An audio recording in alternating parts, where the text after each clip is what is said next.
வாராகி தேவி இயல்பாகவே உக்கிரமானவள் அப்படின்றதுனால இந்த அம்மனை வணங்குறதுக்கு அனைவருக்குமே மனதில் பயம் இருக்கும்.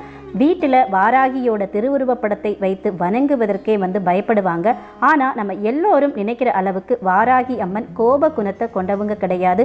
குழந்தை மனம் கொண்ட வாராகி தேவியை தன்னலம் பாராம கெட்ட எண்ணங்களை மனதில் வச்சுக்காம நாம வணங்கினா கூப்பிட்ட குரலுக்கு ஓடி உதவி செய்யக்கூடிய தெய்வம் தான் வாராகி அம்மன்.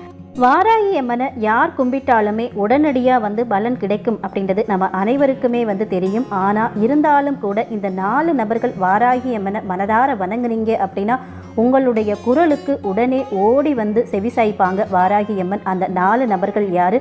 அதே மாதிரி வாராகி அம்மனை பஞ்சமி திதியிலையும் பௌர்ணமி திதி அமாவாசை நாட்களில் வழிபாடு செய்வது சிறப்பு அப்படின்றது நமக்கு தெரியும். அது தவிர்த்து இன்னும் ஒரு 4 நட்சத்திரங்கள் வரக்கூடிய தினங்களில் வழிபாடு செய்தாலும் நம்மளால் முழுவிதமான பலன்களை பெற